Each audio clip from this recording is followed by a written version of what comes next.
insuficiencia cardíaca.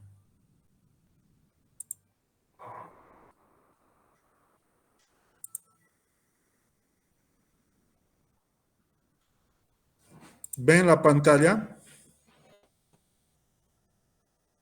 Sí, doctor. Bueno, entonces vamos a entrar a una patología que es muy frecuente, ¿no? Y hay diferentes entidades que nos pueden llevar a insuficiencia cardíaca, desde el infarto agudo de miocardio, las miocarditis, incluso el COVID en nuestra época, el Chagas, que es muy frecuente en nuestro medio, la hipertensión, los problemas isquémicos, nos van a llevar a insuficiencia cardíaca, si es que no son controlados oportunamente. Y podemos definir la insuficiencia cardíaca como un síndrome clínico, caracterizada por síntomas que son típicos y por signos. Entre los síntomas típicos están la disnea, que generalmente es a grandes esfuerzos, pero conforme va progresando la enfermedad es a pequeños esfuerzos, o puede ser desde reposo o puede llegar a la ortopnea. Edema de extremidades inferiores. El edema generalmente es frío, en partes declives, nocturno. Fatiga. Signos: ingurgitación yugular con reflujo yugular, hepatoyugular positivo, cuando hay datos de insuficiencia cardíaca derecha. Estertores crepitantes pulmonares y los edemas. Y es lo que les comentaba de la etiología, ¿no? Pueden ser alteraciones del miocardio, alteraciones de la pre o postcarga. Entre las del miocardio está la cardiopatía isquémica, ¿no? Por ejemplo, el infarto, la enfermedad microvascular, toxicidad por medicamentos, generalmente las antraciclinas, medicamentos que son utilizados para el cáncer, pueden producir cardiotoxicidad y insuficiencia cardíaca. Daños inflamatorios, infiltración como la amiloidosis, alteraciones metabólicas, hormonales, nutricionales, enfermedades genéticas como la miocardiopatía hipertrófica, que ayer veíamos un ecocardiograma de un paciente con miocardiopatía hipertrófica. La hipertensión arterial, que es muy frecuente en nuestro medio, defectos estructurales de las válvulas, generalmente de origen reumático o degenerativo, las pericarditis, estados hiperkinéticos como en el hipertiroidismo y arritmias, entre las cuales, como ustedes ya conocen, la fibrilación auricular y la fibrilación ventricular. Y en nuestro medio, reitero, la enfermedad de Chagas. Entonces, lo más frecuente: hipertensión pulmonar, y la insuficiencia cardíaca coronaria más hipertensión arterial, las valvulopatías en un 10%. Y Chagas, ¿no? Ahora, respecto a la prevalencia, en los pacientes menores a 50 años es un 1%, pero conforme va aumentando la edad, pacientes de 70 o más de 70 años puede llegar a un 10%. O sea, para que vean la importancia de esta enfermedad y la frecuencia. Y la mortalidad puede ser del 50% a 5 años si es que no se trata en forma adecuada. Estamos viendo la prevalencia en la década de los 80, ya puede llegar al 9.1%. Este es un gráfico mundial, ¿no es cierto?, de los diferentes países, ¿no? No vamos a entrar en mucho detalle con esto. La fisiopatología, sí, seguramente ustedes ya conocen, ¿no?, que existe el sistema adenina, angiotensina, aldosterona. Las alteraciones del sistema nervioso simpático también contribuyen, ¿no? La secreción de vasopresina. ¿Recuerdan el sistema adenina, angiotensina, aldosterona? ¿Dónde se forma la adenina?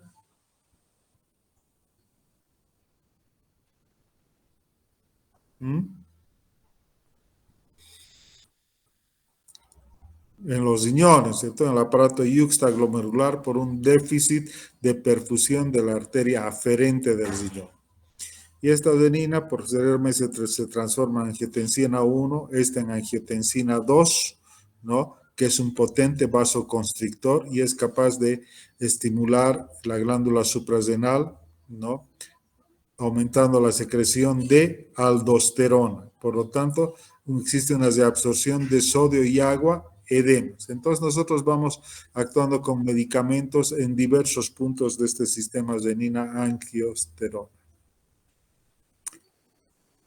¿De qué depende la función ventricular? De la contractibilidad, de la precarga y de la postcarga. La precarga significa el retorno venoso, la cantidad de sangre que vuelve al corazón. La contractibilidad es el inotropismo, ¿no es cierto? La fuerza de contracción. Y la postcarga, la resistencia que se presenta a la expulsión de sangre. Por ejemplo, la hipertensión arterial, la resistencia está aumentada. Y todo esto nos genera un volumen sistólico.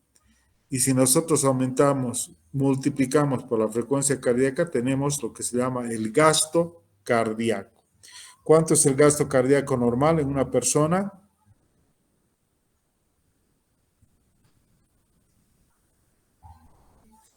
A ver, recuerden en fisiología. 5 litros por minuto.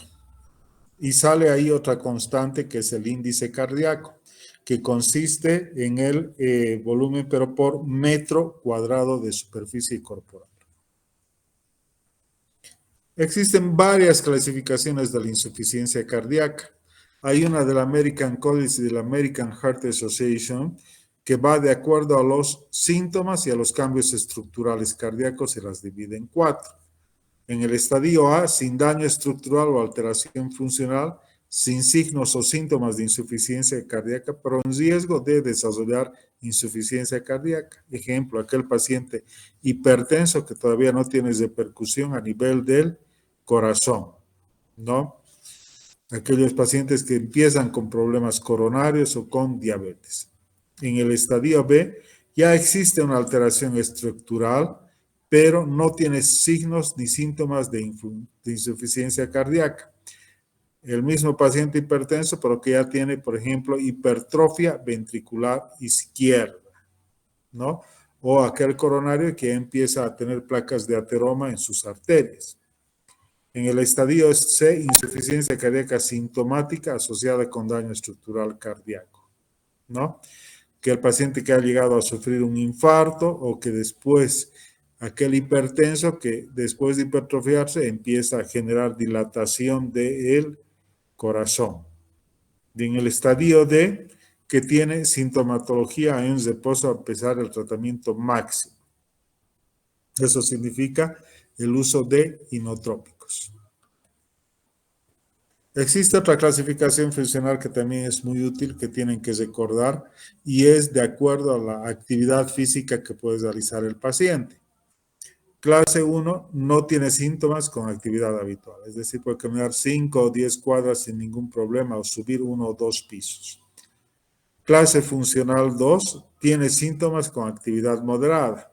Es el paciente que ya a las 3, 4 cuadras empieza con fatiga, con disnea, digamos, ¿no? Clase 3, aquel paciente que ya a los 100 metros tiene molestias. Y clase funcional 4, síntomas ya con actividad mínima, como ser peinarse, levantarse de la cama o en reposo. Otro aspecto con el que tienen que familiarizarse es la terminología de la insuficiencia cardíaca. La insuficiencia cardíaca por el tiempo de evolución puede ser insuficiencia cardíaca aguda o crónica. Y la crónica puede ser estable o descompensada, si quieren, estable o compensada y descompensada. Y la insuficiencia cardíaca nueva, por ejemplo, aquel paciente que ha sufrido un infarto de cara anterior extenso, presenta, digamos, disnea, edema agudo de pulmón, o subaguda y gradual. Y la insuficiencia cardíaca puede ser izquierda, derecha o insuficiencia cardíaca congestiva cuando tiene signos, sintomatología, tanto de insuficiencia cardíaca izquierda como de insuficiencia cardíaca derecha.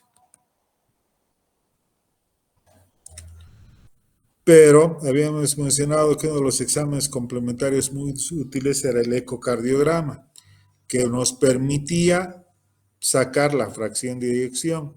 Y de acuerdo a la fracción de eyección del ventrículo izquierdo, se clasifica en insuficiencia cardíaca con fracción de eyección preservada, es decir, con más del 50%.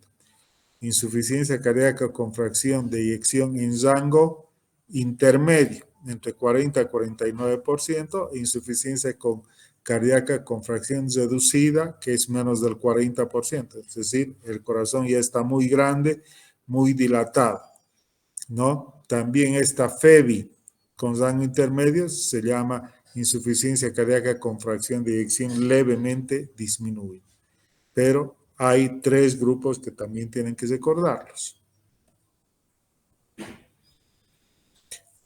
Al centro tiene un corazón normal, con sus cavidades normales, tanto las aurículas, los ventrículos, las válvulas que se abren bien. A la izquierda tiene una insuficiencia cardíaca, un déficit sistólico importante. Vean la cavidad ventricular izquierda, está más grande, está más dilatada y la pared del ventrículo izquierdo está mucho más adelgazada. Esa es una falla sistólica. Existe una falla diastólica cuando existe una alteración de la compliance, es decir, la cavidad se ha reducido. ¿Por qué? Porque el músculo cardíaco, por ejemplo, puede estar hipertrofiado. En el caso de la hipertensión arterial, de la estenosis aórtica, ¿no? Y nos genera una insuficiencia cardíaca diastólica.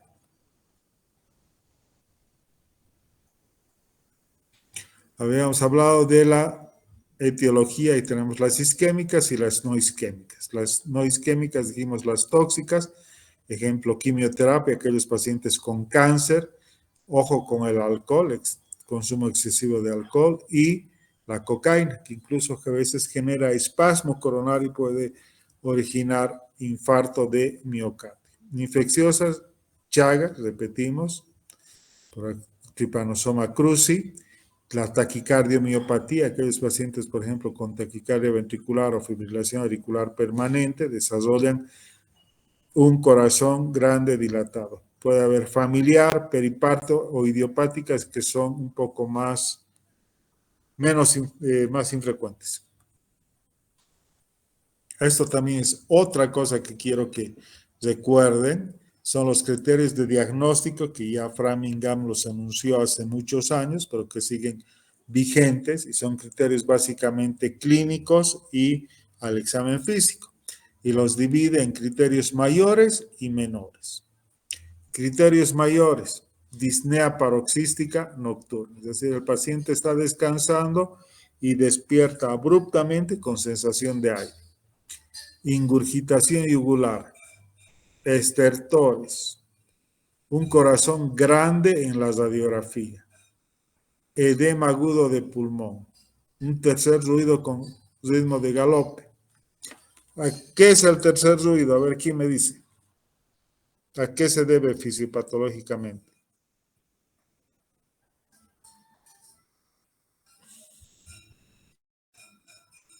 A ver, chicos, recuerden, fisiopatología, había un primer ruido, segundo ruido, tercer y cuarto.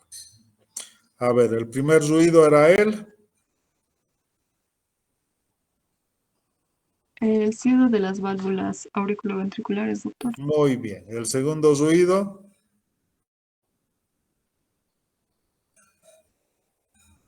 De las válvulas semilunares, el silbido. Aórtica y pulmonar. El tercer ruido.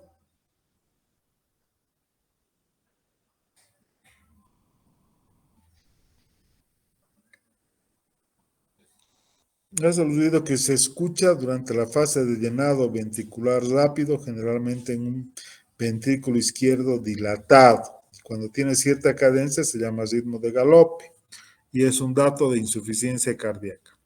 Aumento de la presión venosa, reflujo hepatoyugular, pérdida de peso de más o menos 4.5 kilos en tratamiento. Es decir, les damos diuréticos a un paciente que tiene congestión, retención de líquidos y va perdiendo peso. Y ese es otro dato. Criterios menores, edemas maleolares, tos nocturna, disnea de esfuerzo, hepatomegalia, derrame pleural. Hacemos diagnóstico con 2 mayores y un menor.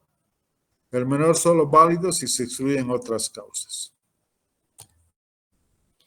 Y acá estamos graficando una paciente con insuficiencia cardíaca derecha, ingurgitación yugular, un hígado grande, doloroso, edema en miembros inferiores, prácticamente en anasarca, un corazón grande, dilatado, sobre todo a expensas de aurícula derecha. Esos son los signos de insuficiencia cardíaca derecha. Acá los signos de insuficiencia cardíaca izquierda con edema de pulmón, redistribución vascular, corazón tan poquito grande, dilatado, vean que no tiene edema en miembros inferiores, pero está en ortopnea. ¿Cuáles son las causas precipitantes? Pueden ser cardíacas o extracardíacas. Cardíacas, una nueva cardiopatía. ¿Cierto? Que el paciente que tiene Chagas, por ejemplo, y después que ha enfermado COVID o ha tenido una miocarditis. Arritmias, aquel paciente, digamos, con enfermedad coronaria que después desarrolla un aleteo auricular. Fármacos inotrópicos negativos, hay que tener mucho cuidado con la prescripción a estos pacientes. Diltiazem, verapamilo son inotrópicos negativos, igual que los betabloqueantes. Antiarrítmicos, adriamicina. O aquel paciente que se ha complicado, que ha estado mucho tiempo en cama y desarrolla una embolia de pulmón, ¿no? Es otra causa precipitante de insuficiencia cardíaca. Acá tenemos las arritmias, ¿no? Las más frecuentes, la fibrilación auricular y la taquicardia ventricular como elementos que precipitan insuficiencia cardíaca. Pueden ser extracardíacas. Esto es muy frecuente en nuestro medio, particularmente en la caja donde trabajo. Es decir, no se les acabó la medicación y no continuaron. Entonces, abandono del tratamiento. O en la práctica privada, los medicamentos son muy caros, no se compró y lo dejó. O se sintió mejor y también dejó la medicación. Generalmente a los pacientes que tienen insuficiencia les recomendamos dieta hiposódica. ¿Cuánto es el consumo normal de sodio? Chicos.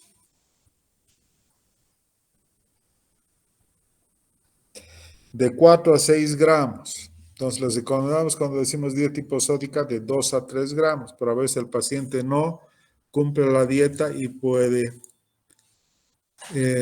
favorecer el desarrollo de insuficiencia cardíaca. Estrés físico psíquico, una infección, porque el paciente esté séptico, la anemia, alguna enfermedad intercurrente, alguna intervención quirúrgica, los AINES, porque los pacientes viejitos que por ahí tienen artrosis y que empiezan a tomar diclofenaco, ibuprofeno, retienen sodio y favorecen el desarrollo de insuficiencia cardíaca. Pero el organismo tiene mecanismos compensadores y dentro de estos mecanismos compensadores tenemos la ley de Frank-Starling, es decir, a mayor precarga el corazón se contrae con mayor intensidad y por lo tanto aumenta la fracción de eyección. Este sistema es renin-angiotensina aldosterona que vimos, la activación del sistema autónomo, el inotropismo, la hipertrofia ventricular izquierda y el incremento de la frecuencia cardíaca como mecanismos compensadores. Bueno, algo de lo que hablamos del sistema renina-angiotensina, ¿no? La hipoperfusión renal, ¿no? Libera renina, el angiotensinógeno se produce en el hígado, el angiotensinógeno se convierte en angiotensina 1 y esta en angiotensina 2 y aquí actúa un grupo importante de medicamentos que se llaman los IECs, los inhibidores de la enzima convertidor. ¿Alguien conoce alguno?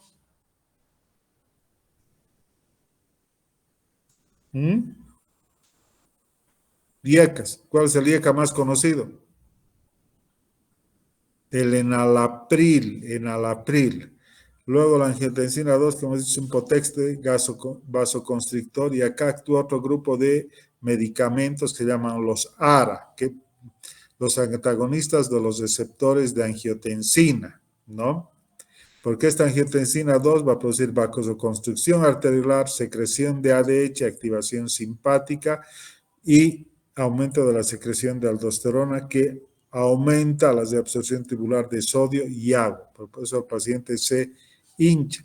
Y acá tenemos otro grupo de medicamentos que son los diuréticos, particularmente la espironolactona, que es un antagonista de la aldosterona. Nuevamente, sistemas de angiotensina, aldosterona que sí tienen que conocer, porque esto va a producir fibrosis.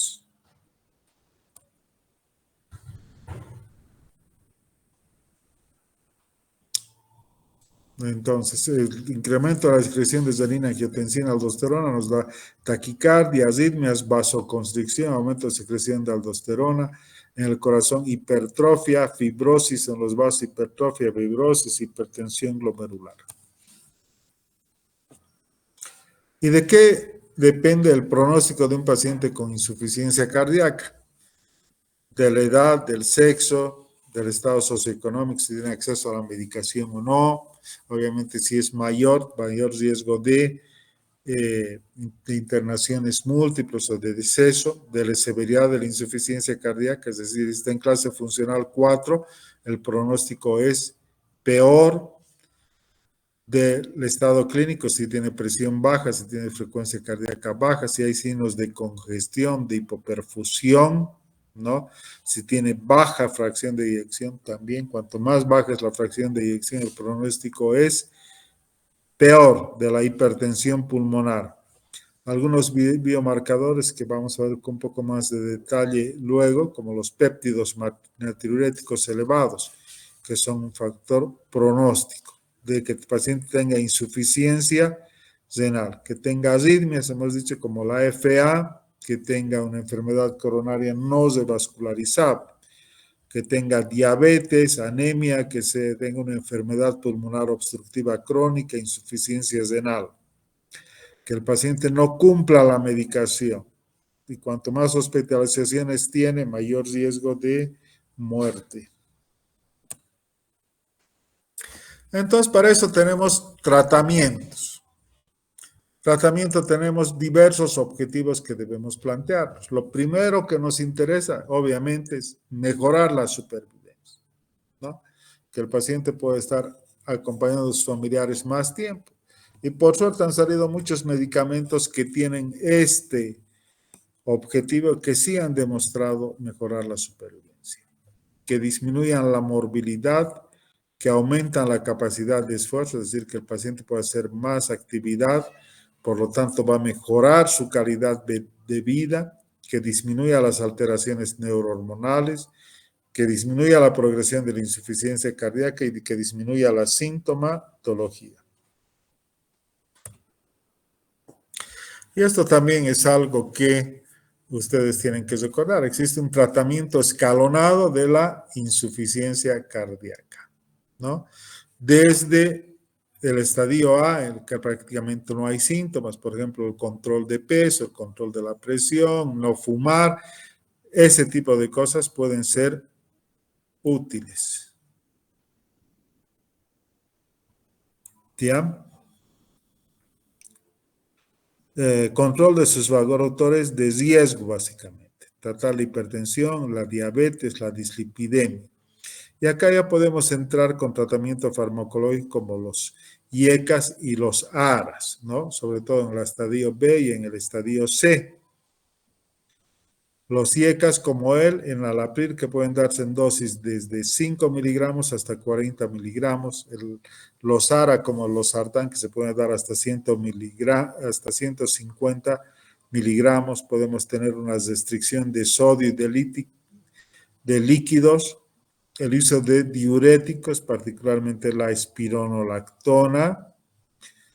Después podemos tener ya procedimientos que pueden ser quirúrgicos, como la revascularización o el uso de dispositivos como los marcapasos, los desincronizadores, la estimulación de las de His.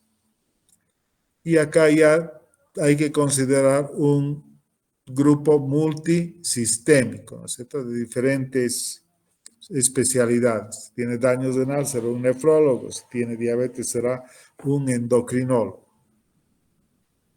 Bueno, la insuficiencia cardíaca está descompensada generalmente cuando ya el paciente requiere hospitalización. Ahí ingresamos con los inotrópicos.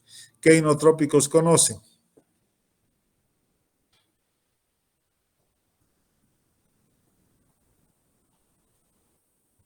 ¿Mm? Inotrópicos que se usan por vía parenteral. ¿Qué inotrópicos conocen?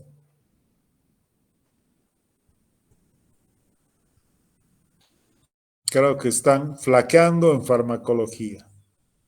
La dopamina, la adrenalina son el isoproterenol, son inotrópicos, ¿no? Por último, podemos llegar incluso al trasplante cardíaco.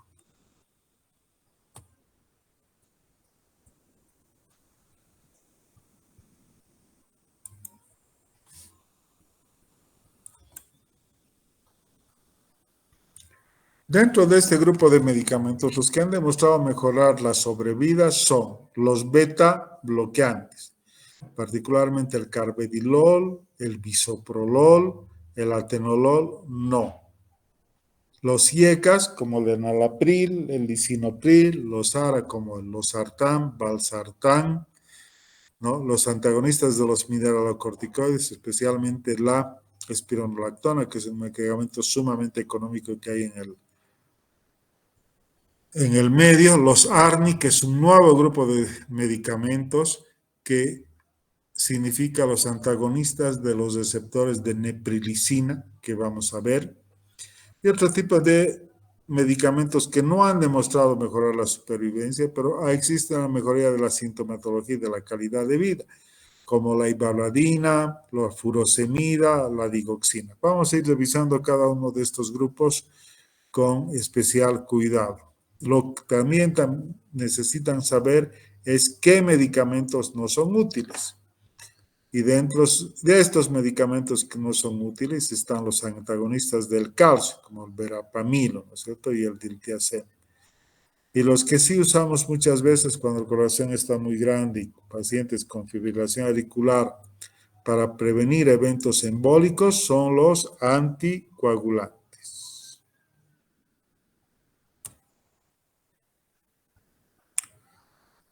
Bueno, yo creo que vamos a quedar acá, chicos, porque a partir de mañana vamos a revisar cada uno de estos medicamentos que hemos visto.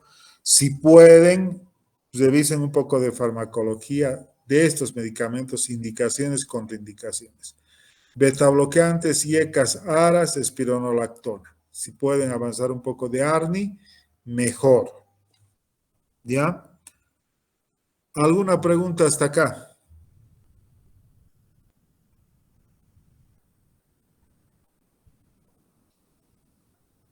¿Mm? ¿Ninguna?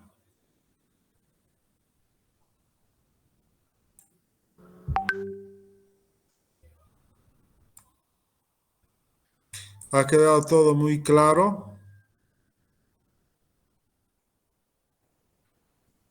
Sí, doctor.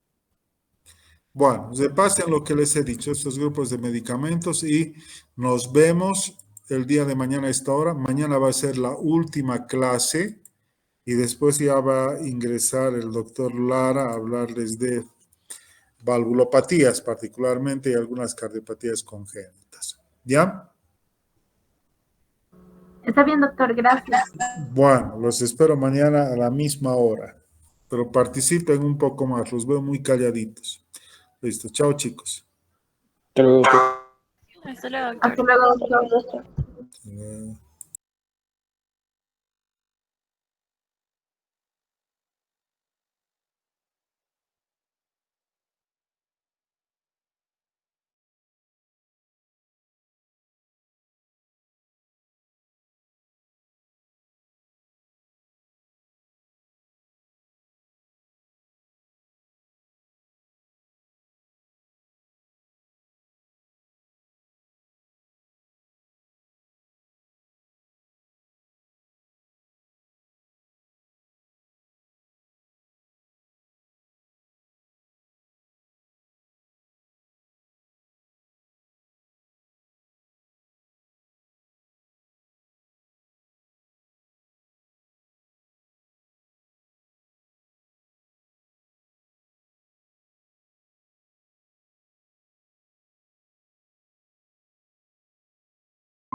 Están haciendo un par de sucios y fastidiosos.